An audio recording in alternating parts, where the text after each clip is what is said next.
Buenas tardes, ¿cómo les va? Bien, les damos la bienvenida desde la Universidad Tecnológica Nacional, Facultad Regional Resistencia. Somos un equipo de docentes de la Tecnicatura Universitaria en Programación, quienes hemos organizado este evento que llamamos webinar.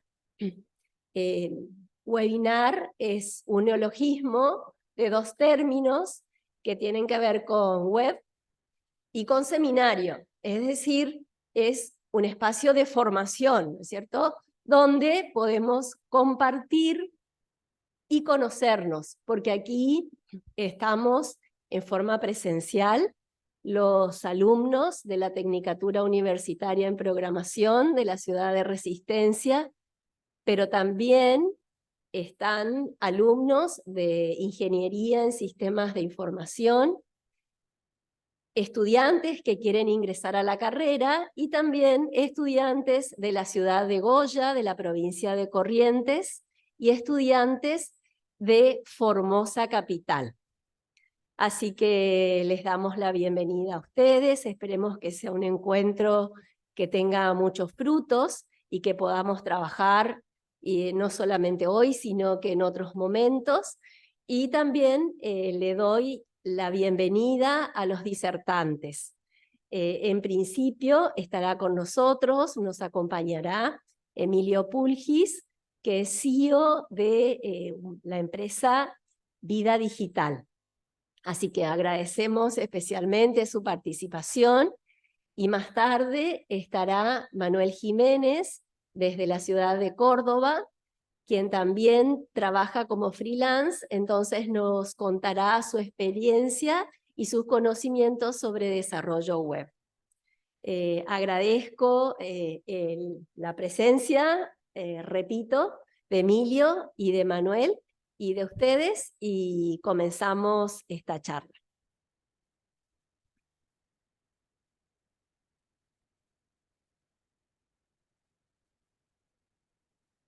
Bueno, buenas tardes, ¿cómo están? La verdad, un placer estar acá, un gusto. Yo también fui alumno de la Facu, gracias a la ingeniera Carolina y también a Claudia por este espacio. Actualmente también soy profe acá en Laboratorio 4 de la extensión de Goya. Bueno, mi nombre es Emilio, soy cofundador y CEO de Vida Digital. Es una empresa de desarrollo de software, la cual... ¿Dónde está?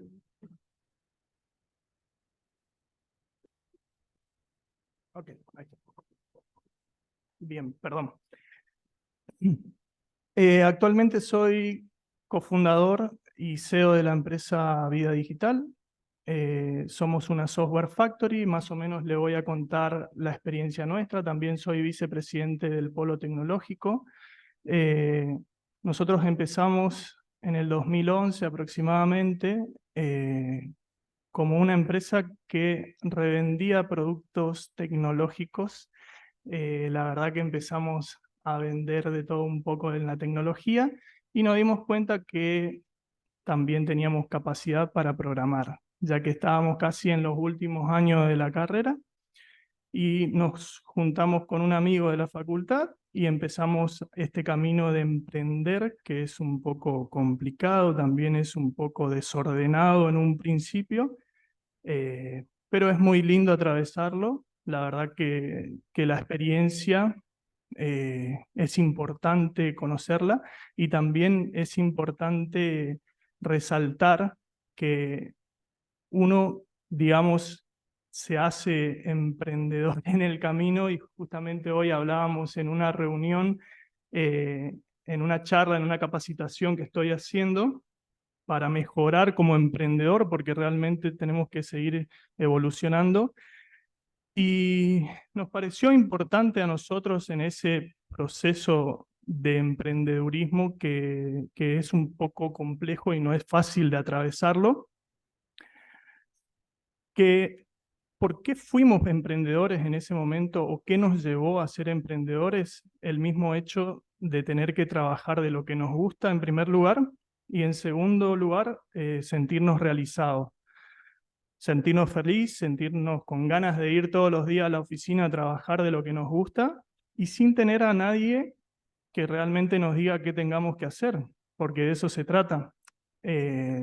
Lo más complejo en ese sentido es que uno mismo es su propio jefe, o sea, yo soy mi propio jefe.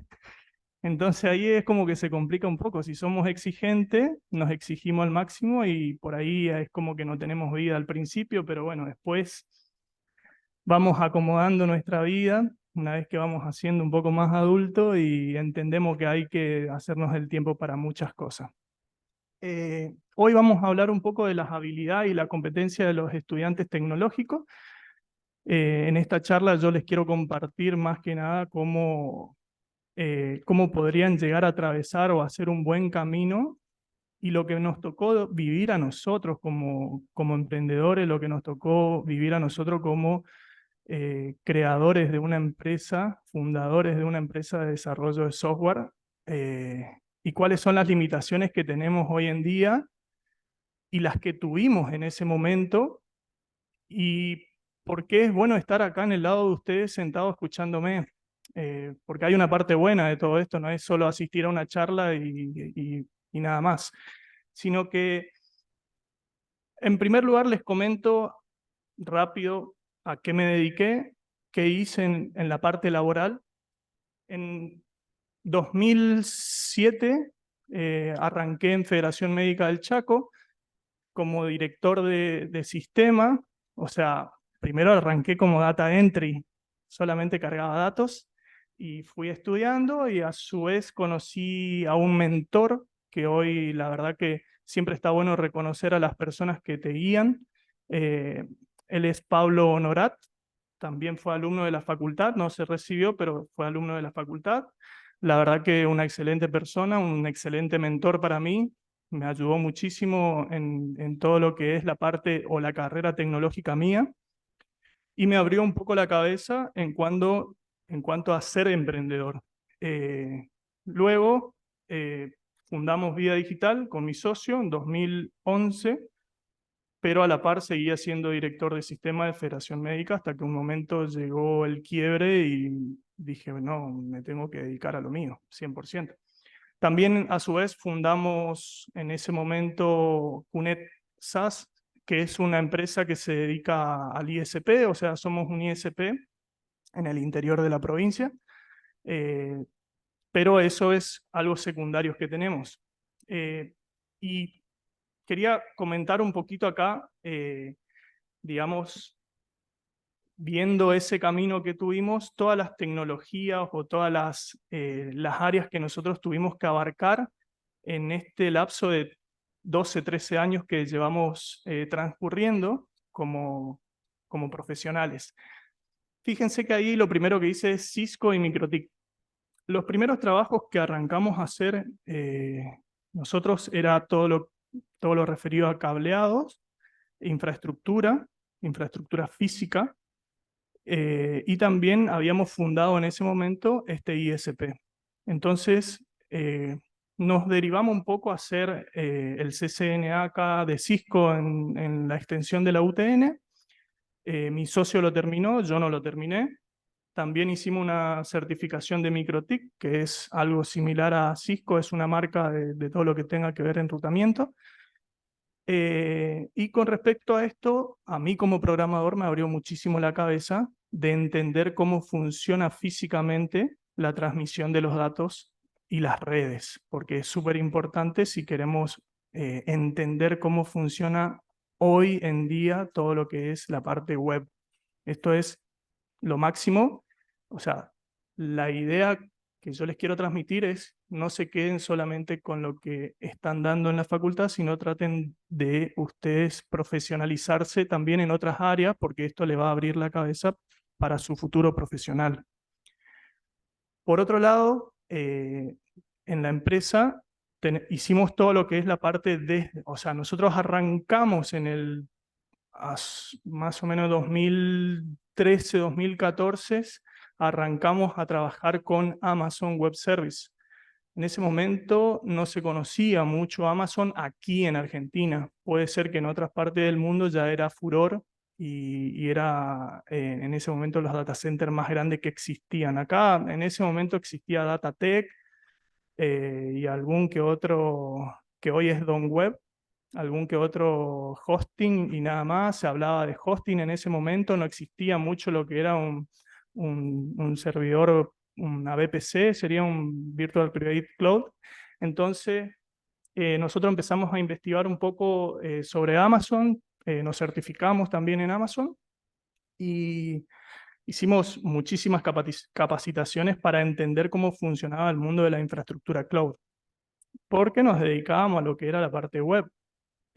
A su vez, en ese momento también empezamos a investigar cuando nació Google Cloud Platform, empezamos a investigar la nube de Google y tuvimos que capacitarnos, somos certificados también en Google y todos estos conocimientos que fuimos abordando nos ayudó a poder abordar proyectos grandes a gran escala que hoy en día siguen funcionando.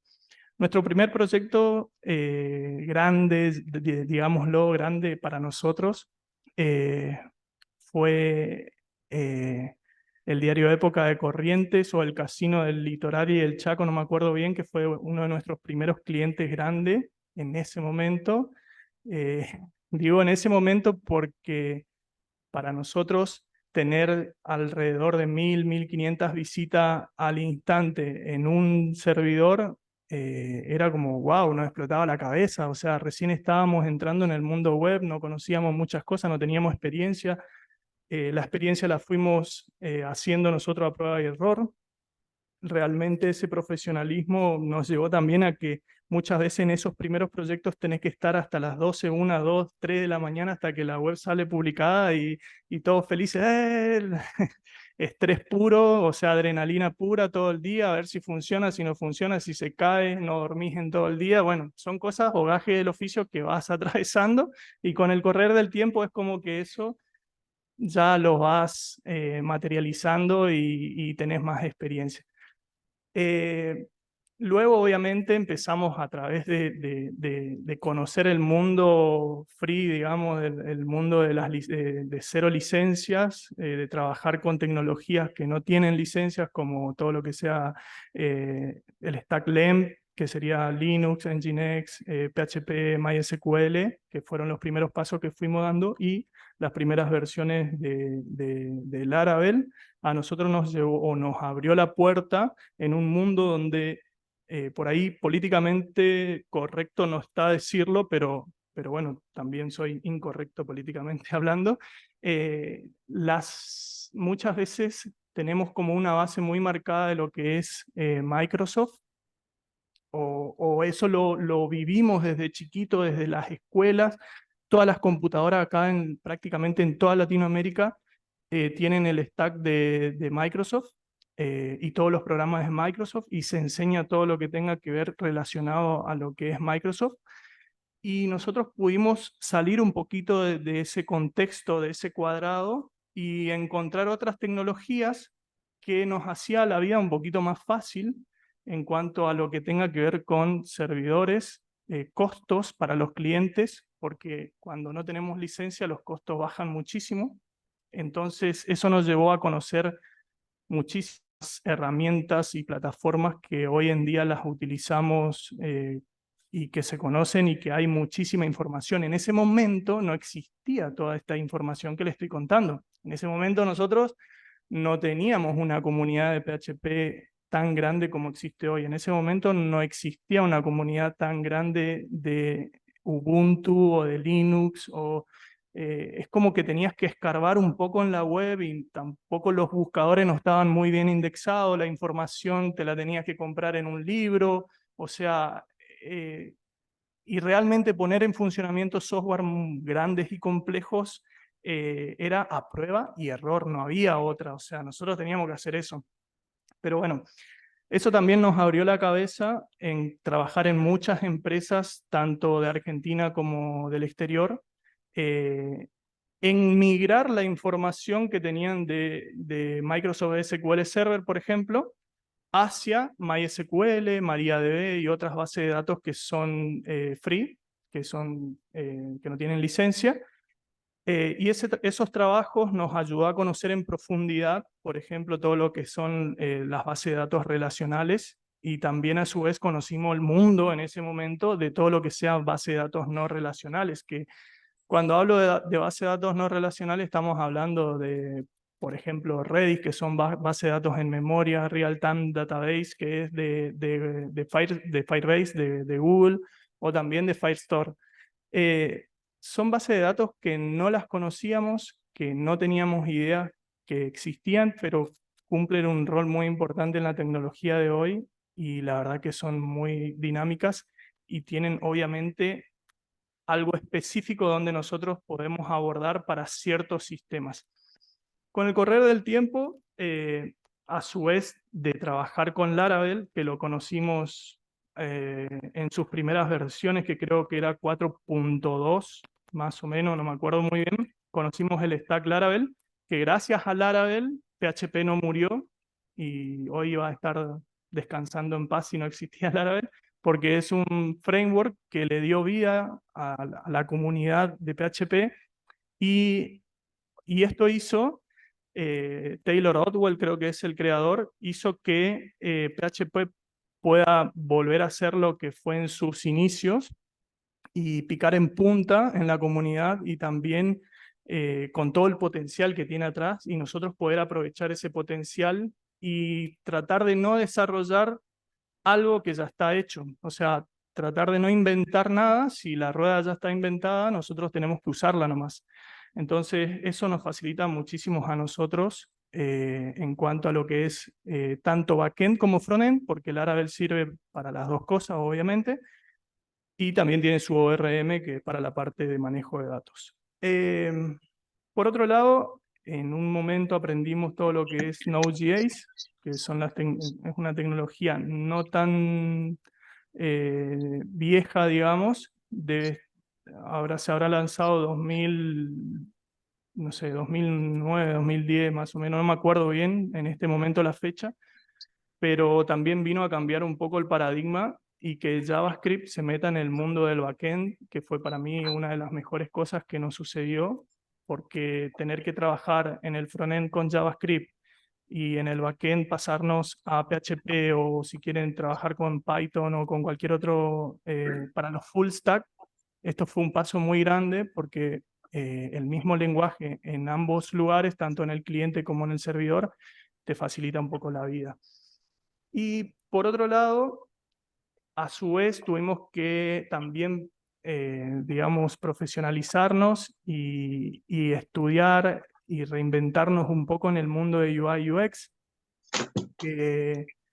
Bueno, ahí es como que yo en esa parte estoy un poco, o sea, toco de oído muchas cosas, pero en mi empresa tenemos, vamos a decir, las áreas bien marcadas de las personas que se encargan, y en esa parte está mi socio, que él hizo una certificación, una diplomatura prácticamente en UI UX, y nos sirvió muchísimo, porque quieran o no, realmente nosotros cuando arrancamos a crear las primeras aplicaciones creíamos que era excelente, y realmente hoy en día nos damos cuenta que para nosotros eran lindas, pero para hoy, con la mirada o con el diario del lunes, digamos, esa aplicación era horrible, las primeras aplicaciones que hicimos.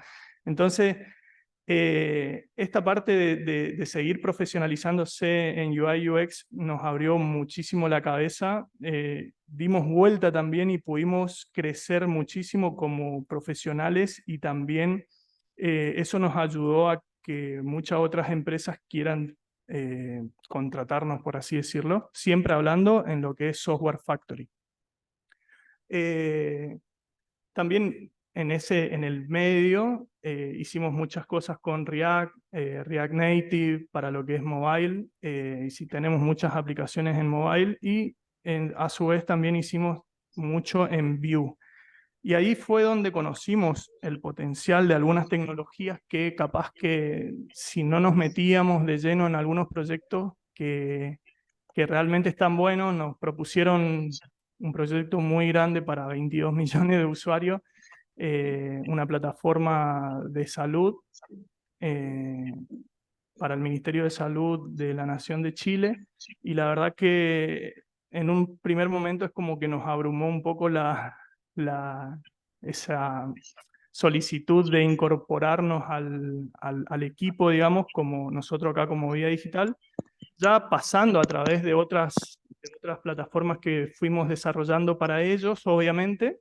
En ese momento habíamos hecho otras plataformas para el Ministerio de Salud, para la Universidad del Desarrollo de Chile, la Clínica Alemana. Atravesamos por diferentes clientes grandes en ese momento que nos llevaron y nos desembarcaron en un cliente mucho más grande, donde teníamos miles y miles de visitas diarias en la aplicación, donde todas las aerolíneas de los diferentes lugares del mundo utilizaban la plataforma para poder desembarcar y para poder embarcar a las personas.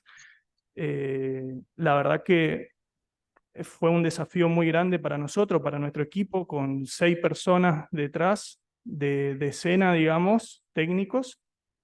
Fue un desafío muy grande mantener toda esa plataforma durante varios años. Esto también nos ayudó a nosotros a tener un poco de experiencia en el mundo de la infraestructura cloud y a conocer herramientas que realmente nos volaron la cabeza de cómo funcionan por detrás. Pero para todo esto tuvimos que atravesar un camino bastante largo de aprendizaje en el cual teníamos que entender desde el dato que sale desde la computadora del cliente hasta que el otro dato que vuelve a la computadora del cliente, atravesando todos los puntos y lugares que necesita atravesar para poder llegar al servidor y del servidor al cliente nuevamente.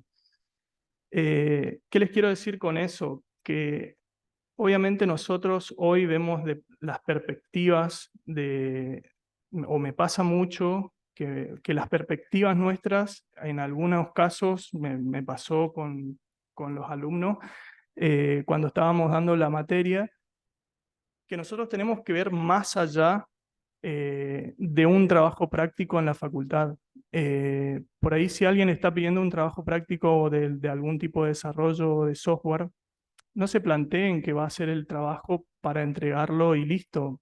Es el puntapié o es el kickoff para ustedes para poder llegar a atravesar, digamos, una experiencia de desarrollo de software. Y quién dice, ese grupo de trabajo que se conforma no pueden generar un producto el día de mañana, pero con una mentalidad que yo voy a hacer este software y va a tener solamente tal cosa o X cosa. Traten de ver que el software no muere acá en Resistencia Chaco o en Goya Corriente o en Formosa. El software tiene que ser, ustedes tienen que abrir la cabeza y es mundial. No es tampoco el software sirve para Argentina solamente. No, el software tiene que ser estándar para cualquier lugar del mundo. Hemos tenido experiencia donde acá en Argentina normalmente o muchos comercios o muchas entidades financieras o lo que queramos llamar, tienen un software legal y un software en negro, en la oscuridad, digamos. ¿Por qué? Por los temas impositivos. Y cuando nosotros cambiamos de rubro, fuimos a otros lugares del mundo, eh, por ahí le explicábamos que se puede hacer también este software transparente y también para la oscuridad. Y no entendían las personas qué significaba evadir impuestos realmente, porque solamente los argentinos somos los únicos que evadimos impuestos. Entonces, realmente nosotros tenemos que pensar en algo estándar para cualquier usuario de cualquier parte del mundo y no limitarnos a yo voy a hacer que el número de documentos sea la clave de la tabla de usuarios de mi base de datos. ¿Por qué solamente el número de documentos? O sea, yo hasta el día de hoy me sigo planteando ciertas cosas que después realmente el número de documento es solamente para Argentina, por ejemplo. En Argentina sí, no se va a repetir. El tipo y número de documento, perfecto, sirve. Seguimos en Argentina enfrascados.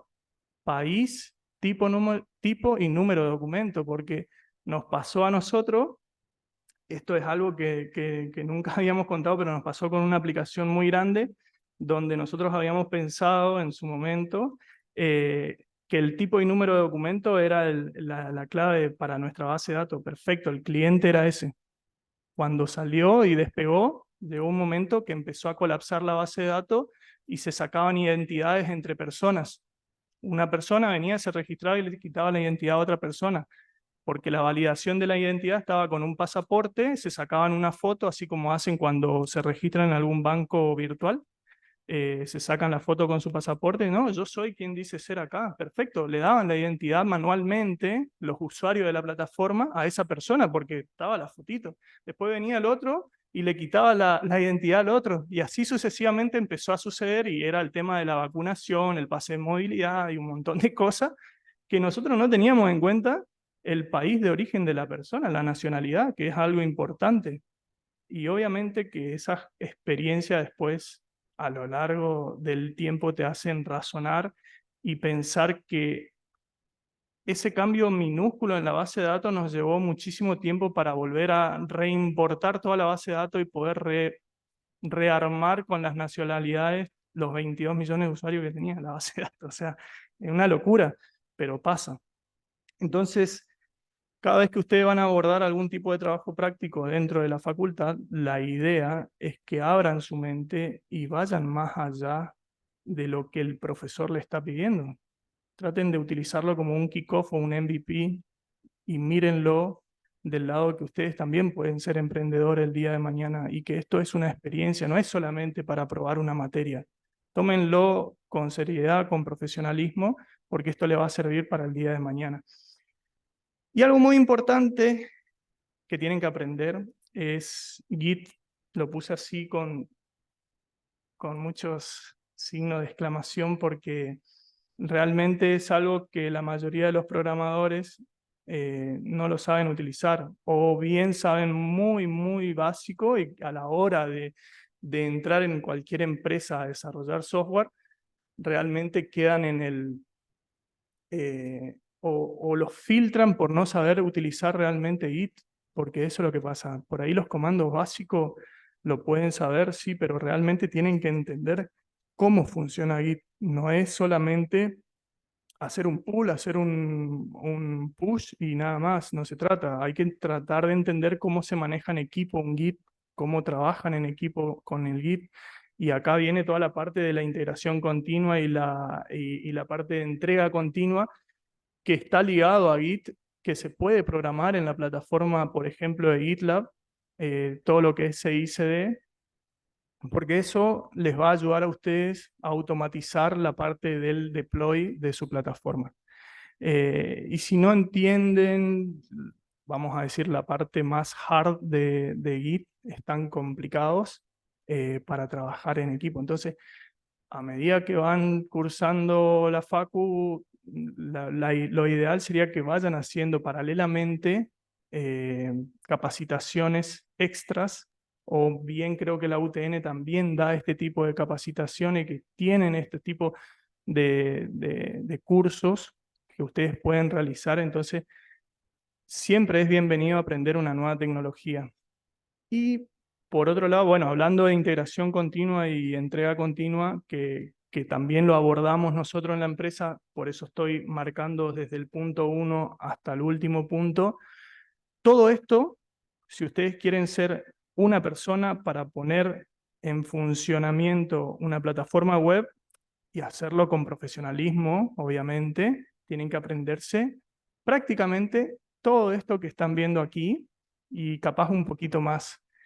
Pero no se asusten, obviamente. Ustedes decidirán el futuro y van a decidir si quieren trabajar para alguna empresa y dedicarse a una porción de lo que yo les estoy mostrando, o atravesar un camino bastante largo, bastante engorroso y desordenado, que después al final es como que se va ordenando. Después de los 10 años, nosotros es como que del año 1 hasta el año 9 estábamos ahí viendo qué hacer, para dónde ir, cómo estructurar la empresa, cómo mejorar, cómo hacer muchísimas cosas, pero después es como que te vas madurando, vas encontrando el carril y vas diciendo es por acá. Y vamos ordenando y sabemos que es por acá porque estamos actualizados, seguimos estudiando, y eso también es algo que les quería remarcar, que creo que nosotros, los programadores, los tecnólogos, no vamos a dejar de estudiar nunca, no vamos a dejar de investigar nunca. Para cada proyecto nuevo que tengan van a tener que seguir estudiando e investigando muchísimo. Es algo que lo tenemos que tener incorporado en nuestro mindset, así que desde ya eso es como el ABC nuestro, es importante. Obviamente hoy hay muchísimas tecnologías nuevas como ChatGPT, ustedes capaz que dicen, ah, sí, pero ChatGPT nos va a ayudar a muchas cosas. ChatGPT les aseguro que les puede ayudar a hacer muchas macanas también, así que tengan cuidado con esas tecnologías, están muy buenos, nos ayudan. Yo trabajo todo el día, lo primero que hago es abrir ChatGPT en mi computadora, pero también hay que tener mucho cuidado de lo que le estamos pidiendo, y si no sabemos lo que le estamos pidiendo, puede ser un poco perjudicial para la salud de nuestro software. Y por último, ahí el último punto que quería contarles, QA. En nuestra empresa particularmente nosotros no tenemos personal que haga automation, o sea, testing de automatización y esas cosas, pero sí tenemos tester manuales para nuestras aplicaciones. Hay una parte que la tercerizamos, que es la parte de la automatización, porque no podemos con todo. La realidad es que hay muchas cosas que nos abruman. Más que nada porque ser emprendedores no es solo sentarnos atrás de un escritorio y codificar, sino que también tenemos otras obligaciones como la parte legal, la parte contable, la parte de recursos humanos, o sea, muchísimas otras problemáticas que no van al caso contarlas, pero también somos escribanos, abogados, contadores, psicólogos, de todo un poco, para poder llevar la empresa adelante. Y con el diario del lunes, como le decía hoy, capaz que me gustaría estar en el 2006 sentado ahí y que mi yo del futuro esté ahí en ese momento y que me cuente todas estas cosas, porque hay muchísimas problemáticas que tendríamos que entenderlas de base en un país tan complicado que tenemos o en el cual estamos viviendo, no solo por la economía, sino por la cultura, por muchísimas cosas, que por ejemplo es muy difícil hoy en Argentina internacionalizarse. Es muy difícil hoy en Argentina tener una empresa y poder hacer trabajos en el exterior. Conseguir clientes en el exterior es complicado, pero no imposible. Cobrar en dólares es complicado, pero no imposible. Existen muchas metodologías, existen las criptomonedas, pero cuando las queremos cambiar, o sea, podemos cobrar en criptomoneda, pero cuando las queremos cambiar hay comisiones, como saben todos, y en el medio te llegan siempre los pesos y siempre hay que blanquear y siempre hay que pagar tributos. Entonces, hay muchas metodologías que se trabajan o hay mucha información hoy donde uno puede tener una empresa en el exterior, puede abrir sus empresas en otros lugares del mundo, en Estados Unidos, es muy fácil, con simples clics y automáticamente ya tenemos la empresa funcionando y podemos facturar a cualquier parte del mundo y cobrar nuestra plata. Después, el tema de cómo traemos la plata a la Argentina, cómo blanqueamos esa plata, no me la pregunten a mí porque no se las voy a responder yo. Pero bueno, hoy hay muchísima información. Hoy es mucho más fácil ser un freelance, trabajar para España, trabajar para cualquier parte de Europa, trabajar para Asia, trabajar para Oceanía, trabajar para India, para el lugar que a ustedes se les ocurra. Hoy pueden trabajar. Pueden trabajar para diferentes provincias de la Argentina, pueden trabajar para diferentes países que están acá cerquita, como por ejemplo que tenemos la capital de Asunción acá muy cerca, y culturalmente, tecnológicamente hablando, ellos están en auge, o sea, recién están entrando a consumir un poco la tecnología. Si ustedes van, queda súper cerca y y abren su mente un poquito, se van a dar cuenta que les falta muchísimo para hacer lo que, por ejemplo, una capital como Buenos Aires es hoy en día tecnológicamente hablando. Entonces, hay mercado, hay negocio, hay muchísimo por delante. Tampoco les quiero decir que van a ser ricos del día o del día a la noche o de la noche hacia el día, porque no es así. Van a tener un buen pasar económico, van a tener que trabajar duro si quieren tener plata, así que los invito a que ustedes también sean emprendedores, porque eso es importante. Emprendedores hay muy pocos. Y otra de las preguntas que me decían era si emprendedor se nace o se hace. Realmente creo que es un mix de las dos cosas. Es como que se nace, pero también se hace, porque a medida que vamos atravesando un camino, nosotros, por ejemplo, que tenemos con mi socio una trayectoria ya de 13 años en la empresa, que creo que me conoce más que mi señora, eh, la verdad que es como una relación de noviazgo también. Nos fuimos haciendo con el tiempo y nos fuimos profesionalizando cada vez más. Y es importante no perder el foco y ser siempre humildes y el ego dejarlo de lado, aceptar muchas cosas que hacemos mal porque realmente nosotros no somos lo que sabemos todos. Entonces ahí está la clave para poder perdurar en el tiempo también. Y las empresas, en un año no nos vamos a hacer ricos, en 2 años tampoco nos vamos a hacer ricos, en 5 tampoco. Tienen que pasar un proceso de 10 años más o menos para que ustedes puedan ver los frutos. Si ustedes quieren crear una empresa, es un camino largo de atravesar, pero es lindo. Entonces, no crean que, porque nosotros estamos acostumbrados que acá tiene que ser todo rápido. No, no existe la magia, no existe que yo hoy hago una plataforma y mañana soy rico. Eso no existe, chicos. O sea, realmente hay un proceso que atravesar. No existe que yo me voy a poner a mirar un video de YouTube y mañana voy a ser el mejor programador del mundo. No. O sea, realmente hay que hacer una carrera, tienen que estudiar, hay muchas materias como ser matemática, hay muchas materias de base que son súper importantes para hoy poder resolver problemas, porque lo que nosotros hacemos es resolver problemas de nuestros clientes. Y si nosotros no tenemos la habilidad de cursar esas materias o la posibilidad de cursar esas materias, de programación muy poco vamos a entender, porque se trata todo de matemática y de resolver problemas y realmente la lógica está en nuestro interior y sin esas materias eh, realmente no, yo creo que no llegamos a ningún lado. Bueno, como para ir finalizando, eh, quería también comentarle algunas partecitas de lo que es la toma de requerimiento o cómo nosotros hacemos en nuestra empresa para entender los requerimientos de los clientes. Y por ahí creo que es muy importante entender, hay muchas materias que yo tuve y que doy gracias a Dios que la tuve en la facultad, que me enseñaron un poco de lo que es la ingeniería de software, que capaz que ustedes la vieron ya o no, o la van a ver en algún momento. Esas materias nos ayudan a nosotros un poco a comprender cómo podemos entender al cliente y ponernos del lado del cliente, porque no es solamente sentarme en una reunión y escucharlo y bueno, está todo ok, te hago lo que vos querés y después le traigo un cuadrado y él me pidió un redondo, por ejemplo.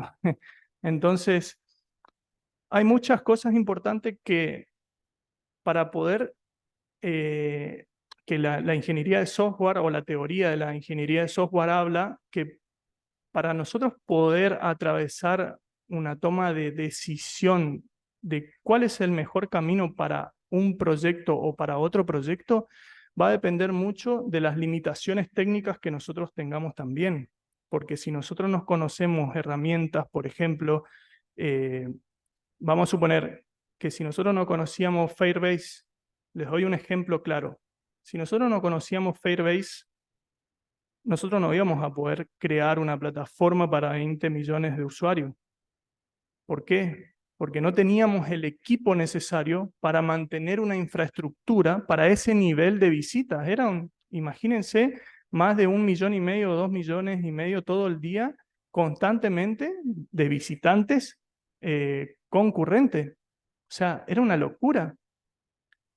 Ese tipo de equipo nosotros no lo íbamos a poder conformar porque necesitas muchas personas detrás de la infraestructura cloud para que eso funcione.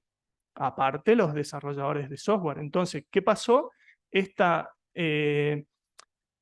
infraestructura como servicio, como se llama, que es IaaS, nos ayudó muchísimo a nosotros a resolver una parte importante de la vida del software, que es que nosotros no nos encarguemos de la parte de cómo correr esa plataforma, sino que nosotros nos vamos a encargar de cómo programar, del QA y de muchas otras cuestiones técnicas en el medio, pero no nos íbamos a encargar de lo que era la infraestructura, porque era una locura. Todo, mantener esa base de datos, mantener esos servidores y esta ingeniería de software que nosotros pudimos hacer no iba a ser posible si no conocíamos las herramientas que teníamos a nuestro alcance. Entonces,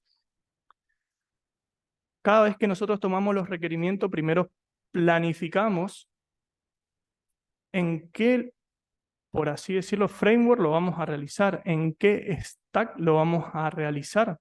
Si vamos a correr la plataforma en una infraestructura como servicio, obviamente eso tiene un costo adicional para el cliente, o si nosotros vamos a mantener la infraestructura, que eso bajan los costos para el cliente también. O sea, hay que planificar en qué framework vamos a programar, si vamos a utilizar Laravel, si vamos a utilizar Node.js, si necesitas utilizar Python, si necesitas utilizar cualquier tipo de otro lenguaje de programación, porque programar, nosotros aprendimos en la facultad a programar y eso nos sirve para programar en cualquier lenguaje, porque en todos los lenguajes existen la iteración, en todos los lenguajes existen los condicionales, en todos los lenguajes de programación. Nosotros lo que primero tenemos que hacer es aprender a programar, obviamente. Luego, podemos profesionalizarnos, obviamente, en cada framework que exista o en cada diferente tipo de motores de base de datos o lo que quieran. Pero primero que nada, tienen que aprender a programar. Entonces, una vez que tienen todo este pool de herramientas en la cabeza, lo bueno que ustedes van a poder decidir por sus clientes. Van a poder acompañarlos en un proceso de transformación digital. Van a poder explicarle qué es lo mejor y qué es lo peor para cada uno de sus requerimientos. Y por otro lado, se van a encontrar clientes, como ven ahí en las diferentes bombillas de luz, va a haber muchos clientes que tienen un mambo increíble, que tienen un desorden, que no saben realmente lo que quieren, entonces muy difícil poder captar esos requerimientos cuando el cliente no tiene decidido qué quiere hacer. Y para estos casos lo que nosotros hacemos es una entrega continua, es decir, hacemos algo parecido a metodologías ágiles, a Scrum, utilizamos Kanban, o sea, diferentes metodologías ágiles que nos ayudan a mostrarles más rápidamente un prototipo al cliente y que nos pueda decir si esto es lo que quiero o no, deshacer todo eso, volver a empezar, no me entendiste, o sea, existen clientes tóxicos también, obviamente, van a tener que lidiar con esas cosas, pero está en ustedes cómo abordan cada proyecto, está en ustedes cómo tratan de focalizar a esos clientes o cómo llevarlos. Y es importante, o sea, sigo aprendiendo obviamente, pero es importante entender algo desde ya de este estadio temprano que tienen ustedes. No se tomen nada personal porque eso les juega en contra después o esa impulsividad que tenemos cuando alguien, vamos a decir, no es no es como nosotros queremos que sea en cuanto a cómo te piden las cosas, porque existen muchas personas que te piden de mala manera, existen muchas personas que te piden de buena manera. Entonces ustedes tienen que tratar de ser súper profesionales y desde este estadio temprano tienen que entender que el trabajo es trabajo. no se lo lleven con el sentimiento, con el corazón. Si bien ustedes pongan todo de su corazón porque está en la reputación de ustedes, pero tampoco se tomen las cosas personal con los clientes y entiendan que ustedes también tienen una vida, porque si no le pasa por encima. Tienen que hacer ejercicio, tienen que dormir, tienen que socializar, hay un montón de cosas y cuando son emprendedores, lo importante es que también entiendan esas cuestiones. Después con clientes un poco más ordenado, uno, si bien con más desorden, más metodologías ágiles, con menos desorden, metodologías tradicionales, a nosotros nos ayuda mucho eso, porque cuando el cliente, hay muchos clientes que nos vinieron con por ejemplo, con un Figma, no sé si conocen, pero es una plataforma de diseño, y nos dijeron, esto quiero. ¡Wow! Nosotros, era 2 días, listo, está. O sea, el cliente vino súper claro, metodologías tradicionales. Ahora, cuando el cliente viene con un desorden, viene con un papel y te dice, mira, algo así es lo que quiero, no sabe lo que quiere, realmente no sabe. Y encima a nosotros nos cuesta un poco porque somos técnicos, no somos coaching, no somos eh, personas con capacidades. eh, o sea, tenemos limitaciones, esa es la realidad, tenemos limitaciones, pero tenemos que aprender de esas limitaciones que tenemos y tenemos que tratar de hacernos entender también o bajar un poco a tierra a los clientes que quieren el cohete a la luna. Entonces, por ahí es importante empezar cuando son estos clientes desordenados, tratar de agarrar ese desorden y empezar a mocapear, empezar desde una base, mockup, UI, UX, mucha UI, UX, y una vez que el cliente te da el ok, empiecen a programar. No empiecen a programar antes porque si no van a rehacer 10 veces y van a perder muchísimo tiempo. Entonces, es importante este tipo de materia en la facultad. La verdad que festejo que se siga enseñando este contenido porque es muy importante para nosotros. Todo lo que es Scrum, todo lo que es metodologías ágiles, ingeniería de software. Cuando nosotros yo me di cuenta después, con el correr del tiempo, como les dije, con el diario del lunes, me di cuenta que cuando estamos trabados con diferentes problemáticas en la vida real, de los distintos clientes que tenemos, ahí recurrimos a los libros. O sea, ahí recién recurrimos a hacer un MER, ahí recién recurrimos a hacer una documentación. Ah, yo me di cuenta ahí que existían las metodologías ágiles. Ah, yo me di cuenta en ese momento. No, o sea, tratemos de ya incorporar eso en nuestro mindset, sería, para poder afrontar esos problemas. Entonces, capitalizar este conocimiento, capitalizar un poco lo que dan en la facultad y esa teoría que les dan, porque a veces uno dice, ¿y para qué doy un MER? O sea, ¿para qué me enseñan a modelar una base de datos si yo puedo hacer las tablitas del ORM? Sí, lo puedes hacer, pero no estás entendiendo la base. Cuando realmente tenés que hacer una base de datos súper grande, es imposible mantenerla después si no modelaste. O es imposible volver a hacer un ciclo de refactorización de tu base de datos. Entonces, creo que ahí está la clave. La clave está en la teoría, la clave está en seguir estudiando, la clave está en seguir aprendiendo. La verdad, bueno, muchas gracias.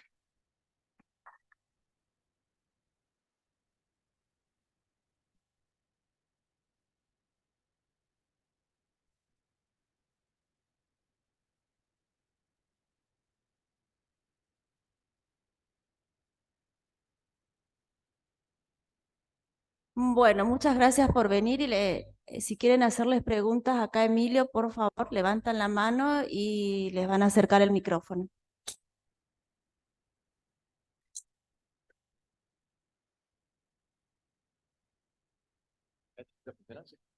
Ah, ¿qué tal? No sé si es tan relacionado al tema, pero usted, por ejemplo, desarrolló un proyecto, un programa, en este caso una plataforma para un cliente, y el cliente le puede llegar a pedir después que tenga características adicionales de esa plataforma. Em, ¿Qué tan difícil se hace incorporar funciones nuevas a una plataforma cuando usted planea su diseño originalmente con un set definido de funciones, se complica mucho, digamos, hacer que haga esas cosas adicionales que le pide el cliente. Si me preguntabas eso en 2009, 2010, sí se me complicaba un montón. Hoy, no. Hoy no se complica y es muy fácil. Está buena la pregunta porque ahí va un poco a un producto que nosotros comercializamos en diferentes países. Actualmente, la semana pasada se puso en funcionamiento España, en Barcelona. También se puso en funcionamiento ayer en 2 provincias de Uruguay la misma plataforma, es decir, estamos comercializando un producto. Y la verdad es que nos piden muchos cambios y es como que nosotros ese pool de actualizaciones los vamos recibiendo, lo vamos ubicando en diferentes estados y también diferentes niveles, digamos, de prioridades, qué es más urgente, qué es menos urgente, pero todo eso no sería posible o hacer las actualizaciones de vida sin una documentación clara. Realmente, al principio nosotros decíamos, ¿para qué vamos a documentar si somos los que creamos el software? Y hoy nos damos cuenta, cuando son software pequeños no pasa nada, pero nosotros hoy tenemos un software que tiene miles y miles de controladores, miles y miles de... Y ahí es donde nosotros necesitamos apoyarnos sobre la documentación. Documentación, cuando hablo de documentaciones, no existe solo la documentación del código. Existe un manual de usuario, existe la documentación del código, existe la documentación de la base de datos, es decir, un MER, un MR, o sea, también existen los diagramas para todo lo que es la parte de infraestructura, porque imagínense, hoy creas el software y dentro de 2 años te van a pedir una actualización y que eso va a influir en algo de la infraestructura. Dentro de 2 años yo no me voy a acordar lo que hice. Entonces, si no tengo documentado, voy a estar 2, 3 semanas haciendo una ingeniería inversa para poder entender qué hice en ese momento. Súper complejo, pero sí, hoy es facilísimo. Gracias. ¿Escucha?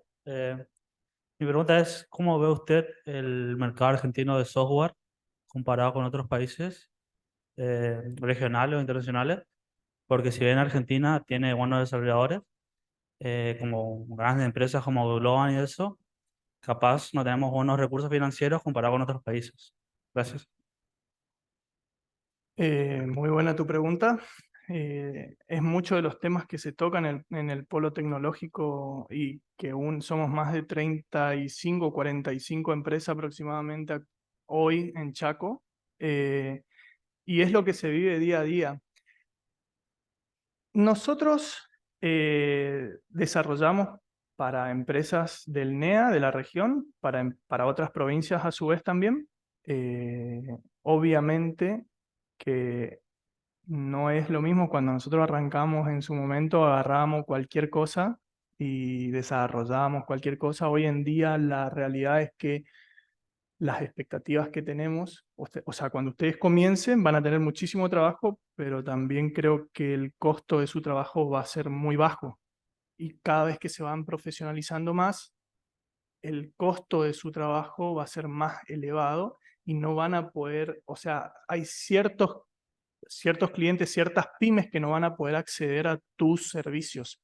Entonces, como que uno se va abriendo el mercado hacia otras provincias, hacia otros países, y ahí es donde uno, o sea, está bueno vivir en la Argentina y trabajar para el exterior, obviamente. También está bueno, hay muchas personas que dicen que está bueno vivir afuera, obviamente. Tenemos compañeros míos que salieron de TUP, que están en Irlanda, en Holanda, en España. O sea, tengo muchos conocidos programadores que viven en otros lugares.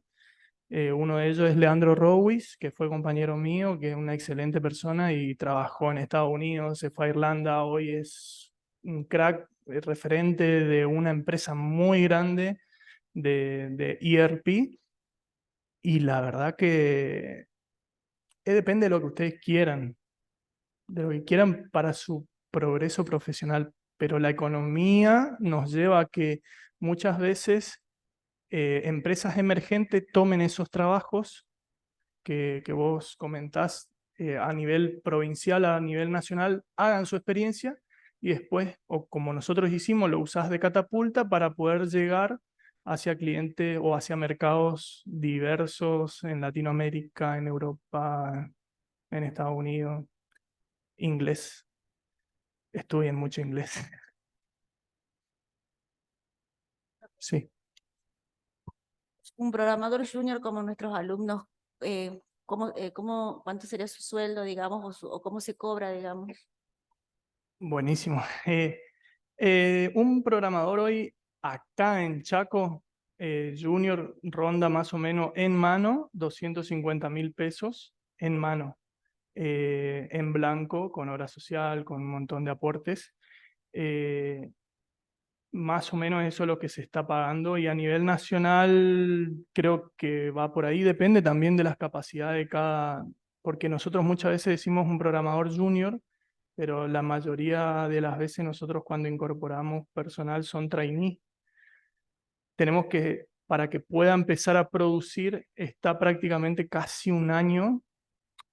O sea, a ver, ¿qué quiero decir con esto? Muchas veces dif- depende de lo que cada uno hace, ¿no es cierto? Porque no es lo mismo hacer un WordPress, que no desmerezco porque nosotros también lo hacemos, pero no es lo mismo trabajar en un WordPress que hacer lo que nosotros hacemos.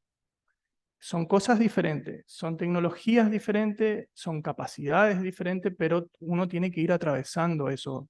Y obviamente, como dijo la profe, hoy para llegar a junior tienen que tener un poco de experiencia. No es que solo con lo de la facu les sirve ser junior, sino que cuando ustedes salen de la facu salen siendo trainee. Es decir, van a un entrenamiento, y los trainees actualmente están cobrando alrededor de 150.000 pesos en mano, más o menos. Más o menos, ronda más o menos el sueldo, 6 horas, 8 horas de trabajo.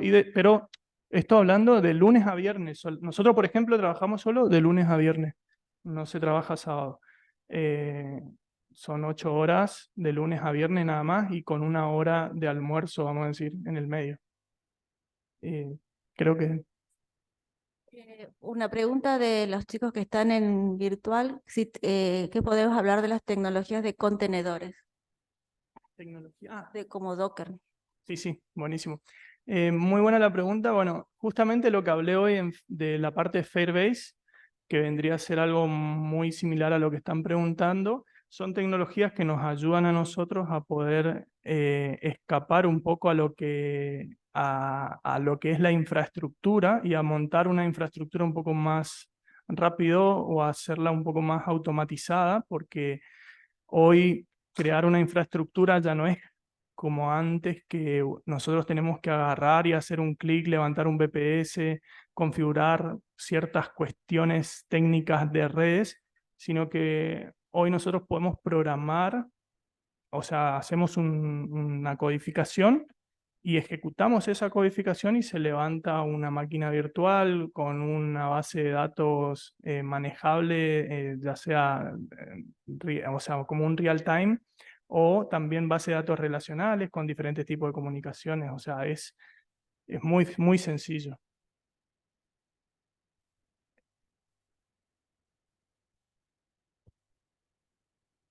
Bueno, si no hay más preguntas, le aplaudimos a Emilio que tuvo la gentileza de acompañarnos.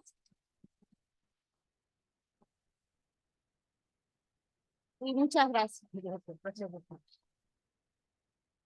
Bueno, ahora vamos a empezar con con el segundo disertante. Ya nos conectamos y empezamos.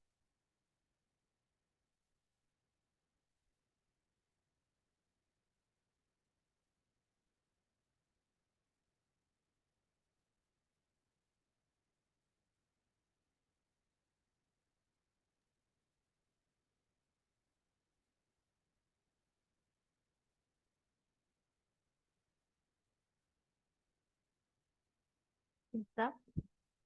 Manuel, ¿estás conectado? Buenas tardes, sí. Supongo que están viendo mi pantalla. Estamos viendo la pantalla. Bueno, perfecto. Buenas tardes a todos. Gracias a los alumnos, a los chicos que están ahí por el tiempo, por ir a ver. Este, bueno, gracias a Emilio, muy interesante la charla. Eh, Voy a coincidir en muchas cosas que dijo él, por ahí va a ser repetitivo, pero me doy cuenta que, por un lado, a lo que apunté yo es, va a complementar un poquitito lo que dijo él, si bien se van a repetir algunas cosas. Y bueno, la idea de la charla es que sea más apuntada por ahí. Me di cuenta a lo largo del tiempo que por ahí uno habla y con la experiencia encima, por ahí da muchas cosas por sentado. Y por ahí muchos chicos que recién empiezan, por ahí hay cosas que no saben o conceptos que no manejan. Entonces la idea de esto es bajar un poco a tierra, más orientado a gente junior, gente que tenga algún tipo de dudas sobre cómo hacer cuando arranquen. Básicamente esa es la idea de la charla, ¿sí? Así que nada, vamos a ir avanzando. Este es el índice de lo que va a ser la charla. Voy a tratar de hacerlo corto. Tampoco tengo mucho para hablar. Un disclaimer de esto es que tampoco vengo a vender humo. Es básicamente, probablemente para algunos que son avanzados digan, este me está repitiendo algo que ya sé. Bueno, perfecto, pero puede ser que para otros les sirva, ¿sí?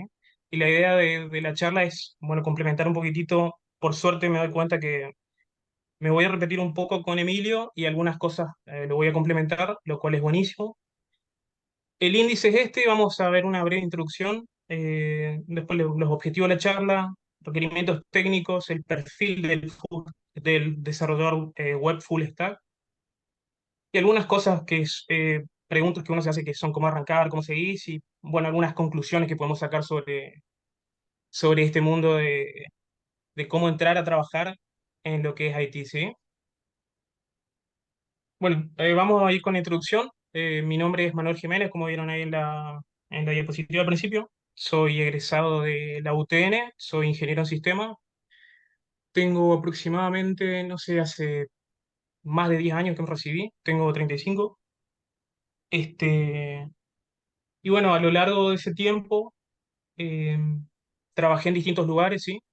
Empresas grandes, empresas chicas, empresas que me dejaron muy buenos recuerdos.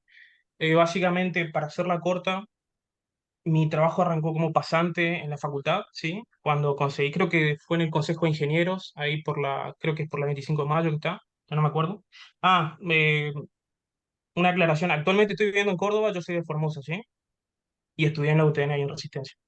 Bueno, cuando me estaba por recibir, como a mí no me daba la cabeza para estudiar y trabajar al mismo tiempo, me aseguré primero terminar el cursado, ¿sí? No terminarlo, pero cuando ya vi que le agarré la mano, ahí me propuse, bueno, empezar a trabajar y ver algunas cosas, ¿sí? Arranqué con la pasantía ahí en el Consejo de Ingenieros, después pasé como becario en el Departamento de Investigación de Inteligencia Artificial, ahí en la facultad, ahí a trabajar con dos grandes profesores y amigos que eran en ese momento Marcelo Caranic y Sergio Gramajo, muy buenos profesionales. Luego de eso salté, bueno, me recibí, terminé de recibirme, me fui a Globan. A Globan llegué porque, bueno, eh, cuando aproveché un viaje para presentar algunos trabajos que hicimos con el grupo de inteligencia artificial en Córdoba, ahí aproveché para hacer una entrevista, para ver cómo estaba el panorama de trabajo ahí. Y bueno, terminé quedando, tuve un preacuerdo con ellos y después me terminé mudando a Córdoba, ¿sí? Estuve aproximadamente un año, creo, en Globan.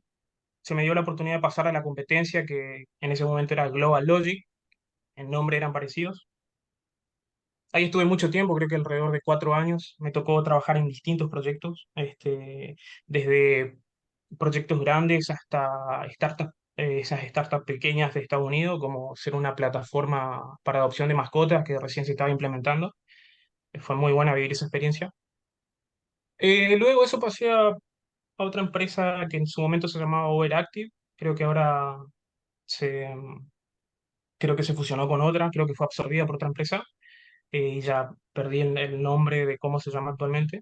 Y ahí me tocó trabajar en el proyecto más grande que elaboré hasta ahora en mi vida, que fue trabajar para XPO, que básicamente es una empresa que realiza la logística de Amazon en Estados Unidos y bueno, en las otras partes donde trabajo, pero principalmente en Estados Unidos. Actualmente estoy transicionando a ese punto de quiebre que decía, que mencionaba Emilio, cuando tenía su trabajo en un lugar y estaba arrancando la startup. Actualmente me denomino como freelance, pero somos varias personas que tenemos varios clientes, tenemos varios productos internos, tenemos un nombre que, bueno, es interno, no es oficial, no nos presentamos como empresa, al menos todavía. Estamos transicionando esa etapa de terminar de soltar una pata para encaminarnos para el otro lado, ¿sí? Así que, bueno, nada, ese comentario de Emilio hoy me recordó eso.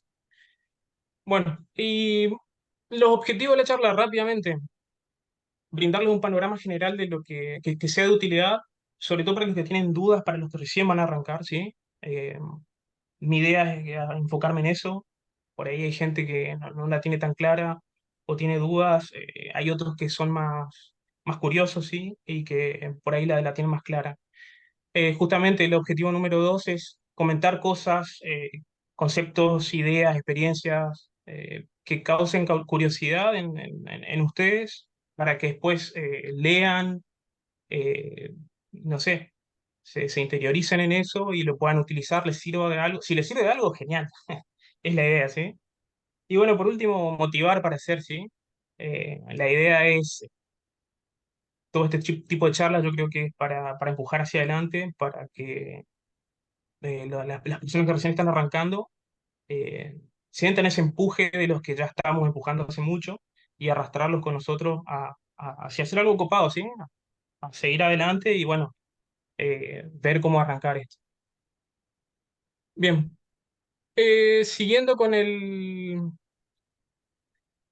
lo que era el índice, vamos a ver los requerimientos técnicos y otros requerimientos que considero yo por mi experiencia, por lo que vi y demás, que por un lado tiene que tener un profesional de IT, ¿sí? Que no importa qué rol va a desempeñar, no importa si va a ser un administrador de base de datos, no importa si va a ser un DevOps, no importa si va a ser un programador, ¿sí?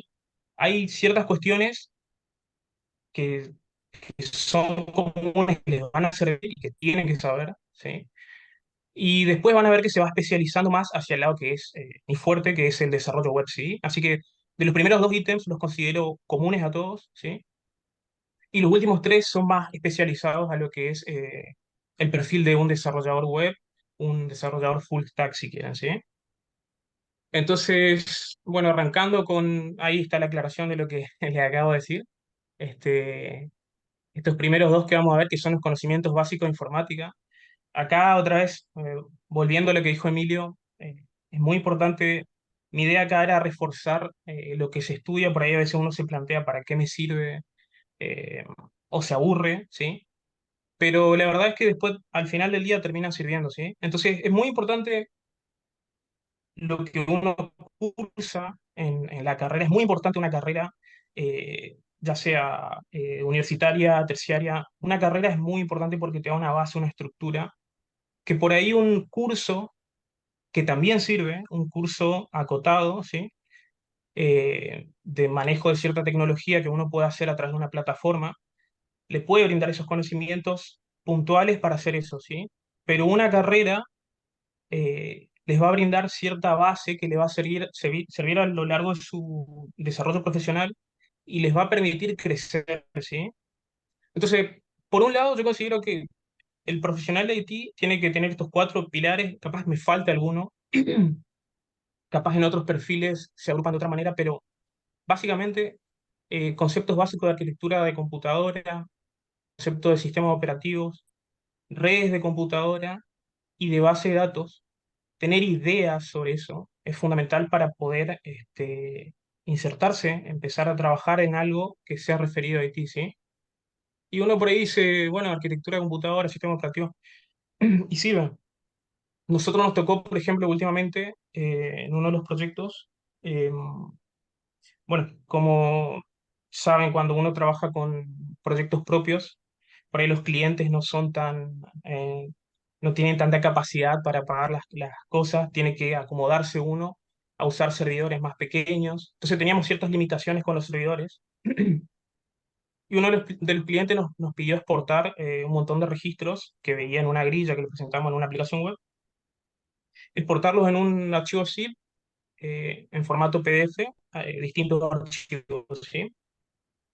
Bueno, y lo primero que hicimos fue, sí, bueno, ¿cómo hacemos esto? Porque los recursos del servidor son limitados. Y bueno, tuvimos que ponernos a jugar con y pusimos Handfire, que es una herramienta que te permite correr procesos en background, teniendo en cuenta que si un cliente pide 1000 archivos PDF, no los podíamos procesar en memoria porque, bueno, íbamos a reventar el servidor. Nuestros servidores tienen una memoria muy limitada y tampoco es recomendable si se tiene mucha memoria. Así que tuvimos que configurar la herramienta que usamos para generar los PDF para que los escriba en disco. Sacrificamos un poco de tiempo de entrada-salida por esa escritura en disco y demás, pero de alguna manera salvamos, con esas cosas en mente, salvamos el tiempo de respuesta de la aplicación. Le decíamos al cliente, bueno, tu solicitud se está procesando, te vamos a avisar cuando esté, y lo dejamos corriendo en background, ¿sí? Y no sobrecargamos la memoria del servidor, ¿sí? Entonces ahí entraban conceptos de memoria de trabajo, memoria secundaria, que son conceptos de arquitectura y sistemas operativos que uno tiene que tener presente cuando eh, plantea soluciones, ¿no?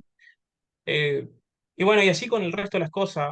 eh, Redes de computadora también, cuando uno entra a trabajar en una empresa medianamente grande, normalmente los clientes para los que uno va a trabajar dentro de esa empresa tienen su propia VPN, uno se conecta a servidores, entonces uno tiene que saber qué es una VPN, qué es una dirección IP, por qué me conecto a un servidor dentro de la VPN y no me puedo conectar si estoy fuera de la VPN, ese tipo de cosas, ¿sí?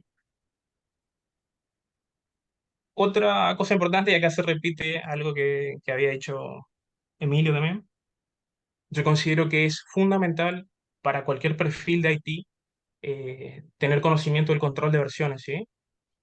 Este, Básicamente el control de versiones, para el que no sabe, es la práctica de rastrear y gestionar los cambios en el software, en el código del software, ¿sí? Es fundamental para el trabajo en equipo. Permite que varias personas se coordinen, suban cambios a un mismo archivo y coordinar ese trabajo grupal que se hace para después obtener un producto final, ¿sí? No solamente para coordinar el trabajo grupal, sino también para agrupar funciones, por ahí un poco requerimientos nuevos que van surgiendo, se saca una determinada versión, esto es un poquito más entrando en la parte de ingeniería de software, no me quiero ir por las ramas, pero básicamente es una herramienta fundamental para coordinar el trabajo en equipo y además llevar adelante las distintas versiones del software que estemos desarrollando, ¿sí? Eh, bueno, como ven ahí, saberlo es un requerimiento común para cualquier persona, para cualquier perfil de IT, ¿sí? Y una realidad es que hoy en día no existe software que no se versione, porque si no se versiona se pierden cosas. Creo que hay algún caso particular, nos pasó en un momento con otro cliente que tenía una aplicación que procesaba registros telefónicos para actualizar una base de datos, ¿sí? El software era un ejecutable que se copiaba y el código de ese ejecutable se pasaba por mail, una cosa así. Entonces cuando nosotros lo vimos, lo primero que dijimos, bueno, sí, un repositorio, vamos a crear esta la versión que está productiva y todos los cambios que se metan a partir de acá van a ir en distintos números de versiones. ¿Sí? Bueno, básicamente eh, así lo acomodamos. Entonces no existe software que no se versione. Y si hay, se empieza a versionar. Es el camino natural que sigue este tipo de cosas. Bueno, y acá vamos entrando un poquito más en lo que es, hasta ahí son cosas que yo considero comunes para cualquier perfil. Acá ya nos empezamos a meter un poco en lo que es el perfil del desarrollador web, ¿sí? Los algoritmos de estructura de datos.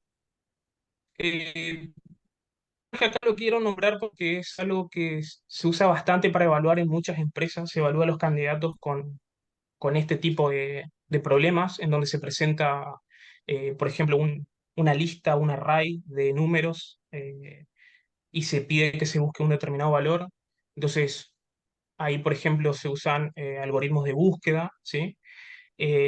Se pretende que el candidato pregunte, bueno, la lista está ordenada, no está ordenada, si está ordenada, entonces puede usar una búsqueda binaria, etcétera, ¿sí?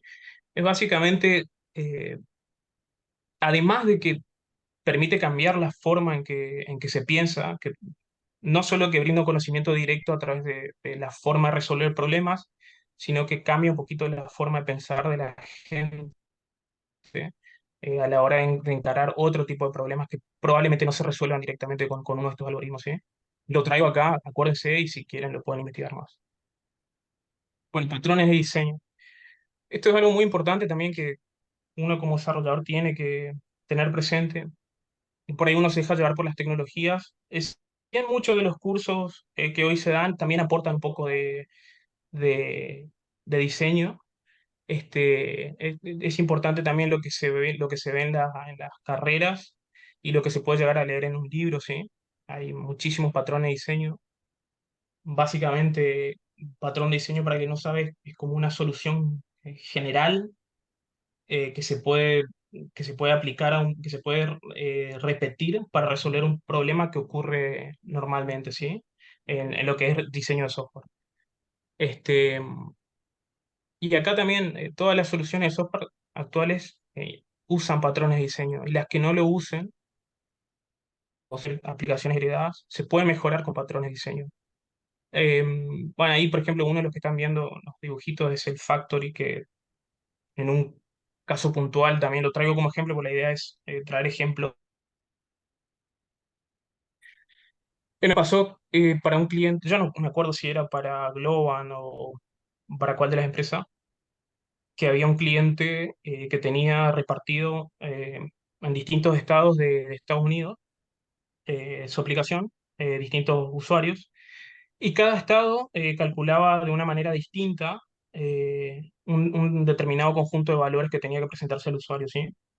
Bueno, en ese caso, si mal no recuerdo, eh, terminamos haciendo un factory, entonces identificamos el usuario de dónde era y en función de dónde era le pedíamos a una clase eh, fábrica, digamos, que nos provea una instancia correcta al estado en el que se encontraba ese usuario para poder darle los cálculos correctos en función del estado donde se encontraba dentro del país, ¿sí? Esto son cosas que le quedan a uno del cursado. Nosotros tuvimos un gran profesor que fue Torosi. La verdad que muchas de estas cosas aprendimos de él, así que, bueno, lo menciono porque así también como Emilio mencionó a sus mentores, yo tuve grandes profesores que bueno, me aportaron mucho conocimiento y les estoy agradecido. Bien, después tema de lenguajes, para ir cerrando el, lo de los perfiles. Eh, yo no sé si por ahí es repetitivo o no, pero bueno, la idea es, de nuevo, por ahí decir algunas cosas son obvias. Em, Normalmente en lo que son soluciones web, trabajamos con lo que es un modelo cliente-servidor, ¿sí? Eh, Tenemos un cliente pesado, el del backend, que es el que realiza los cálculos, el que provee los servicios, los datos, etcétera. Y tenemos un cliente liviano que sería lo que se presenta al usuario, que normalmente es un navegador web, ¿sí? Este, bueno, los lenguajes que un desarrollador web tiene que manejar son estos dos conjuntos. Dependiendo del tipo de organización en el que les toque trabajar, eh, esto se especializa más, ¿sí? Mi charla la estoy dando orientada a lo que, ya vamos a llegar a esa parte también, a lo que se dice full stack, ¿sí? Por eso menciono ambos. Pero hay gente que trabaja en un lado o en otro, ¿sí? Hay gente que se dedica completamente al backend, hay gente que se dedica completamente al frontend. Para mí está bueno esto, depende del caso, depende de la necesidad de la organización, depende del tipo de proyecto en el que estés. Si son muy grandes, como por ejemplo el que les comenté de XPO, que bueno, que era la empresa esta de logística, era extremadamente burocrático hacer cualquier cosa, desde cambiar un botón, había que lidiar con la gente de UX, que está perfecto que sea así, porque ellos tienen el conocimiento final especializado sobre cómo influye la interfaz gráfica este, para el usuario, ¿sí? De ahí había que pasar al front-end, lidiar con ellos también. Y nosotros estábamos como un equipo de full stack que mediaba entre todos los equipos especializados, ¿sí? Nada, lo traigo acá como ejemplo, porque es importante saber que uno puede trabajar en todas las partes de la aplicación, y después hay gente que trabaja de manera especializada en cada parte, ¿sí? Bueno, acá no hay mucho más que decir. Para el backend existen muchas opciones y para el front también. Para el backend pueden usar, si van para el lado Microsoft, yo que trabajo con Microsoft últimamente, es ASP.NET Core con C Sharp, ¿sí? Pero hay backend con Java, hay backend con Node.js, que está muy copado, muy divertido. Me gusta más como pasatiempo. He tenido muy poca experiencia laboral con backend Node, pero es muy potente también. Y bueno, para frontend también tenemos muchas opciones, sobre todo hoy en día que está muy popular toda esa cuestión. Hay muchas librerías, no sé si serían frameworks, son como librerías que permiten hacer cosas eh, muy lindas, como son Angular, React, Vue.js, pero hay como una base común que yo creo que se tiene que cumplir de conocer, que es estas tres que están viendo acá, ¿sí? HTML, CSS y JavaScript. Por ahí manejar Angular o sobre todo React implica conocer JS, pero por ahí te brinda muchas habilidades que está bueno aprenderlo sin una librería, ¿sí? Aprender JavaScript, CSS y HTML. No digo que sean expertos en eso, pero que sepan bien cómo funciona, les va a dar un panorama general sobre cómo están implementadas estas otras herramientas más complejas que son Angular, React y demás, ¿sí? Y otra cuestión muy importante, sobre todo hablando de el tema laboral, que es lo que me interesa también que tengan idea, es, me pasó a mí particularmente de que saber HTML, CSS, JavaScript y jQuery en un momento en el que hay mucho de moda por ahí, ¿sí? El que realmente sabe siempre le va a encontrar una utilidad a cada cosa. Y por ahí es como que se crean modas que dicen, va, esto no sirve, esto ya. Bueno, para el caso mío particular me sirvió en un momento hace muchos años, cuando estaba medio complicada la cosa en una empresa, a que no me rajen, ¿sí? Así dicho plano. Eh, Porque sabía usar esas cosas y hacía falta. Y tenía compañeros que son cracks, pero no querían dejar de usar Angular, no querían dejar de usar React, y está perfecto, ¿sí? Entonces, en ese caso, algunos, bueno, eh, renunciaron, a otros los dejaron ir, como se dice, y bueno, yo me quedé, fui el único de todo el equipo que me quedé, pero simplemente por eso, porque le servía a la empresa, por ese conocimiento que tenía de herramientas que se consideraban viejas, sobre todo estoy hablando por jQuery, ¿no? El HTML y demás siempre están. Saber CSS me permitió luego entender SAS, que fue lo que terminé usando para ese proyecto nuevo. Y bueno, nada, son cosas que considero que son de utilidad, que está bueno saberlas y también está bueno saber Angular y React. Pero tener esta base facilita mucho, no solo para trabajar con otras personas, sino para entender cómo funcionan las herramientas que uno usa. Bueno, y acá vamos a lo que mencioné en un momento, que es el desarrollador full stack, que es el perfil bueno, en el que yo me desenvuelvo. eh, Considero útil. También está en función, como dije anteriormente, está en función de las distintas eh, empresas donde vayan, del rendimiento que tenga la empresa. Por ejemplo, cuando trabajé en Global Logic y trabajé en esa startup que les dije que era esta plataforma de adopción de mascotas, era una empresa pequeña para Estados Unidos que no podía afrontar el gasto de equipos especializados, ¿sí? Entonces le pidió a Global Logic, bueno, dame 5 multifunción, básicamente, ¿sí? Entonces, éramos un equipo que hacíamos front, back y administramos la base de datos, ¿sí? Obviamente había alguien para base de datos, un DB admin, ¿sí? Pero gran parte de la tarea la hacíamos nosotros y él miraba, hacía cosas más importantes, supervisaba eso, ¿sí?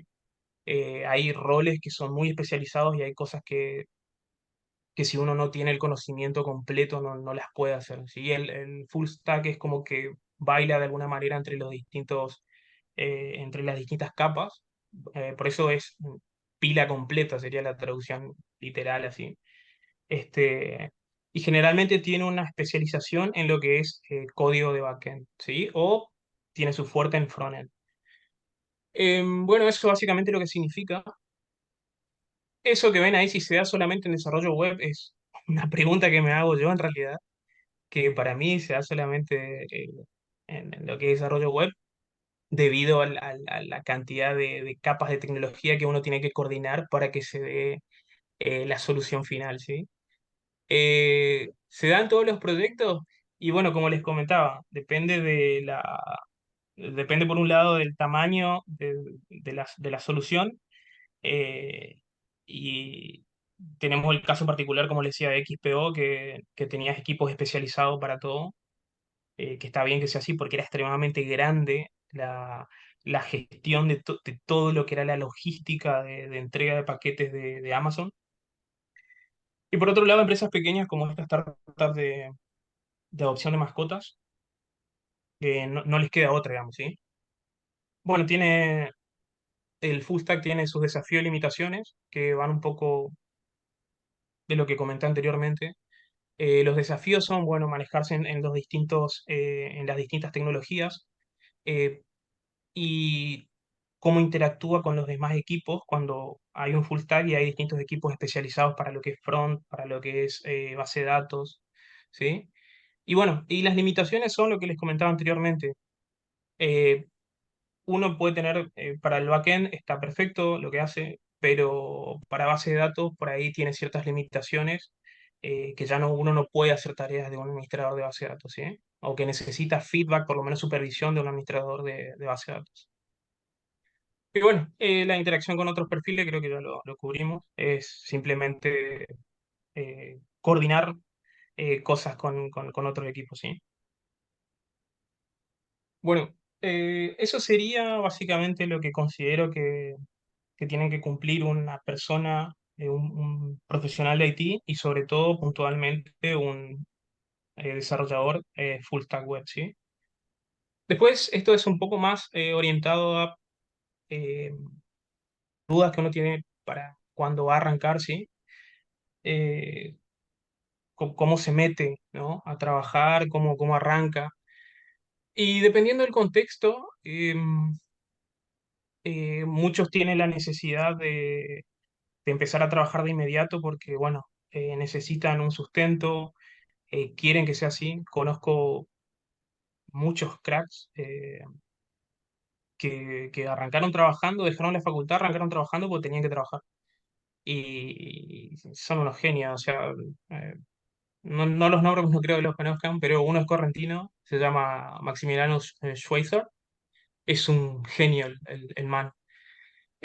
Bueno, y en ese sentido, dependiendo del contexto, estas opciones son varias, ¿sí? Si uno no tiene idea de qué hacer, puede, por ejemplo, colaborar en proyectos open source, ¿sí? Es siempre una opción válida, porque si uno no tiene experiencia, puede ganar experiencia por ese lado, ¿sí? Se crean pull requests, esos PR que ven ahí, para el que no sabe, son pull requests, o dependiendo qué usen, pues se puede llamar merge request o otro nombre, pero básicamente son cambios que uno introduce en la aplicación, en el código en el que está trabajando. Es como una petición de introducir tu código en el código principal, ¿sí? Ese código lo evalúan otras personas, te dejan comentarios, te dicen, mira acá, metiste la pata, mira acá se puede hacer mejor, te dan un feedback y uno puede aprender de esos comentarios, ¿sí? Conozco de nuevo muchas personas que hicieron su experiencia trabajando en proyectos open source. Dijeron, mira, yo me interesa, no sé mucho, no sé nada, ¿cómo puedo arrancar? Y hay mucha gente que tiene la paciencia y que incluso necesita, muchos proyectos open source necesitan gente, y por más que ustedes crean que están en cero, van a servir igual y los van a encaminar, ¿sí? Otra forma de arrancar son los proyectos de investigación, como me pasó a mí, por ejemplo. Si los becan, mejor. Si tienen una beca, mucho mejor, porque además están, están recibiendo una pequeña remuneración por eso. Pero también hay muchos proyectos de investigación que por ahí en la facultad que necesitan voluntarios simplemente para hacer las cosas. Eso es muy útil. Otras son los bootcamps, que normalmente lo dan las empresas y que lo hacen para captar potenciales candidatos, ¿sí? Ahí los conocen y es como un dame y yo te doy, ¿sí? Yo te doy el bootcamp y mediante ese bootcamp yo hago una estadística, veo cómo está el panorama de los candidatos, veo qué les falta, veo cómo vienen y seguramente me agarro uno que otro eh, para entrevistas y probablemente lo meta a trabajar, ¿sí? Y bueno, la última es, que también es totalmente válida, es un proyecto propio, ¿sí? Por ahí el proyecto propio puede ser de dos clases. Puede ser uno que uno se plantee a sí mismo para aprendizaje. Ese es un poquito más difícil porque la demanda que uno tiene para avanzar en ese proyecto es uno mismo, ¿sí? Uno es su cliente y por ahí es un poquito frustrante. No le digo que les pase a todos, simplemente es un comentario. eh, Porque uno no tiene la motivación de alguien que le esté pidiendo. Por ahí lo mejor es que le ha pasado a otras personas que conozco, es en la familia, tenían algún tío que tenía algún negocio, no sé, una casa de electricidad, una tienda de ropa, y conozco personas que han arrancado por ese lado, ¿sí? Le empezaron dando algo de utilidad a ese negocio, y después el propio negocio les demandaba, su tío, su madre, les decía, bueno, mira, necesito esto. Y eso como que te lleva un poquitito más, te motiva un poquitito más y te permite seguir adelante con el proyecto propio, ¿sí? Mejor si después lo puedes vender, pero eso ya es otra historia, ¿sí? Bueno, y una vez que uno rompe esa barrera de cómo arranco, bueno, ya estoy acá, bueno, ¿y ahora cómo sigo, sí? Una vez que estás adentro, pueden pasar, capaz que me quede corto ahí con lo que digo, pero pueden pasar varias cosas que van a estar siempre otra vez determinados, por un lado, por la personalidad de cada uno y, bueno, los objetivos, las ambiciones que tengan, ¿sí? La idea principal, como les dijo hoy Emilio, es básicamente es eso, mejorar constantemente, ¿sí? No se deja de estudiar, no se deja de aprender. La idea es seguir creciendo, seguir avanzando, ¿sí? En las empresas grandes, esto se da de manera natural, porque ellos tienen una estructura hecha que les permite crecer en seniority, ¿sí? En el rango que tengan como en su rol, ¿sí? Entras, como dijo Emilio, en trainee, pasas a junior, pasas a semi-senior, semi-senior advanced, semi-senior. Las distintas empresas tienen organizado de distinta manera, pero más o menos hay un factor común en la industria, ¿sí? Esa es una posibilidad. Después, si subiste todo tu seniority como desarrollador, sos TL, bueno, podés desempeñar otros roles como tech partner o arquitecto, etcétera. También, dependiendo las empresas, tienen distintos roles, tienen distintas cosas que ofrecer, ¿sí? Es como que lo llevan solo si uno pone el esfuerzo. Después hay otro grupo de gente que decide abandonar las grandes empresas cuando llegan a un momento en que siente que tocaron techo, que, bueno, ya hice lo que quería hacer en las empresas grandes, y se mandan a trabajar a empresas más pequeñas, ¿sí? Pero no menos desafiantes, no menos complejas. Hay mucha gente que encuentra el camino por ese lado, ¿sí? Y bueno, por último, tenemos las personas que crean sus propios emprendimientos, ¿sí? Eh, bueno, ahí estarían Emilio, yo de alguna manera estoy transicionando ese camino, eh, que bueno, va a tener sus desafíos, va a tener su aprendizaje, pero es la manera en la que uno encuentra seguir creciendo, ¿sí? Porque todas estas son opciones para seguir creciendo. Bueno, y para ir cerrando la charla, estas son algunas consideraciones finales, ¿sí? Son el consejo, cosas, no sé, como quieran verlo, pero una cosa importante que tienen que tener en cuenta es que un perfil puede evolucionar, ¿sí? Por ahí hoy en día se vende mucho, que a mí no me gusta, no es que esté en contra, pero no me gusta, escucho mucho que se repite, no, yo soy frontend, yo no toco eso, no, yo soy esto, yo no toco eso. Y sos profesional de IT, tenés que saber hacer muchas cosas. No estoy diciendo que eh, uno tenga que tomar decisiones importantes, porque para eso están las especializaciones, como dije anteriormente, hay especializaciones para cada cosa, pero uno puede tener un perfil determinado y hacer otras tareas, encarar otras cuestiones. No se tiene que encasillar solamente en eso. Es importante hacer crecer el perfil. Si se van a, no sé, si necesitan, si no tienen eh, cómo demostrar experiencia, otra manera de demostrar conocimiento sumado a las cosas que mencioné anteriormente es publicar sus repositorios de cualquier cosita que hicieron, de cualquier experimento de laboratorio, de cualquier idea que tuvieron un día. Yo tenía publicado un jueguito creo que se llama Tateti, el que es con las X y los círculos, que era usando Signal R cuando recién salió, que lo usé para cuando me presenté como candidato en un lugar. Y le dije, bueno, mira, mi experiencia con esta tecnología es esto que tengo publicado acá, ¿sí? Y sirve, o sea, sirve porque se ve, está el código, se ve que uno lo trabajó, y es distinto a simplemente mencionarlo, mira, yo leí y lo implementé. Pero si vos podés poner un repositorio que refleje, que le dé veracidad a eso, mucho mejor, ¿sí? Y bueno, usar el sentido común, por ahí uno lee mucho, hay mucha teoría, pero como les dije anteriormente, la teoría le va a dar cosas para resolver problemas puntuales, pero también le va a cambiar la cabeza para ver las cosas de otra manera, ¿sí? Usar el sentido común generalmente es la regla principal para resolver problemas, usando como base todo el conocimiento teórico y práctico que uno puede acumular a lo largo del tiempo. Y bueno, por último, hagan, ¿sí? Hagan cosas, plantéense problemas, resuélvanlos, lean. La idea es hacer y hacer constantemente, no dejar de hacer y bueno, ese es el camino, básicamente. Yo creo que con eso terminamos, si no me equivoco. Sí, muchas gracias por su tiempo. Espero que les sirva de algo todo lo que dije. Y bueno, gracias por aguantarme ese rato de vida que les robé. Gracias.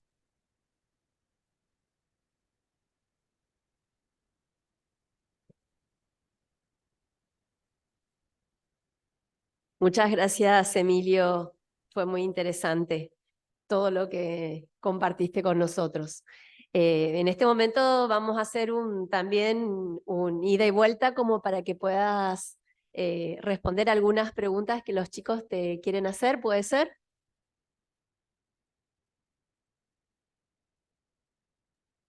Sí, Claudia, Manuel soy, ¿eh? Dale, dale, dale. No, no te vayas todavía. Hola, buenas Sí, tardes. sí.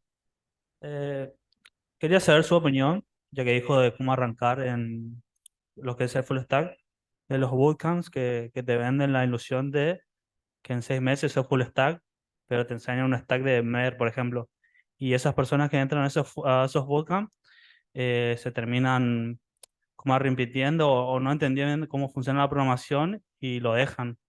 También te venden la ilusión de que van a ganar en dólar y todo eso, pero es una carrera bastante larga, la verdad, ser full stack más hoy en día, que hay muchas tecnologías por abarcar, no solamente MER o algo, otro stack. Gracias. Bueno, este, supongo que me escuchan. Eh, Bien, por un lado, sí, te va a pasar eso que los bootcamps te van a vender, no solo los bootcamps o esos cursitos que por ahí se ven mucho en YouTube que te dicen, eh, que me causa gracia, te dicen de cero a programador, no sé qué tanto, ganar en dólares, te la venden así como la vas a revivir. Y sí, te va a pasar eso, te puede pasar que te vas a frustrar. Está en cómo uno lo encare, principalmente en tomarlo como aprendizaje. No, como decía Toroshi, nuestro profesor, no existe la bala de plata, no existe algo que te va a garantizar eh, el éxito, digamos. Hacer un bootcamp va a ser en parte un sacrificio porque vas a darle tu tiempo. Como les decía hoy, las empresas te dicen, yo te doy y vos me das, ¿sí? Generalmente uno le termina dando más a la empresa porque le da su tiempo, le da un número, le da una idea, que ellos lo utilizan más de que lo que por ahí uno puede llegar a utilizar el bootcamp si no tiene dónde insertarse, ¿sí? Pero, de nuevo, volviendo a la base de la que fue la charla de hoy, yo pondría siempre a la tecnicatura, a la carrera, por encima de cualquier bootcamp, de cualquier cosa que se pueda ver, ¿sí? Porque las herramientas que le van a dar acá, en esta carrera, no se la va a dar ningún bootcamp, ningún cursito rápido, nada, ¿sí? Porque esas son cosas que después ustedes la van a poder aprender por su cuenta, viendo cómo está el mercado y eligiendo las herramientas que ustedes consideren apropiadas. De nuevo, tampoco existe que vas a tener un perfil de determinado conocimiento en ciertas herramientas y que no consigas trabajo. Por ahí te puede costar un poquitito más, pero trabajo hay para todas las combinaciones de herramientas para lo que sea full stack. Como dijo Emilio, en un momento parecía que PHP moría y con Laravel lo resucitaron. Bueno, es así, ¿sí? Mi consejo es que siempre las empresas te van a vender la ilusión, es natural porque de alguna forma así se mantienen también. Y está en uno las decisiones que toma, por un lado, de si va a hacer el bootcamp, si a vos te da, si no te cansa, si no te saca tiempo de otras cosas que haces, y actualmente estás cursando la carrera y podés hacer las dos cosas, hacelo, porque te va a servir, ¿sí?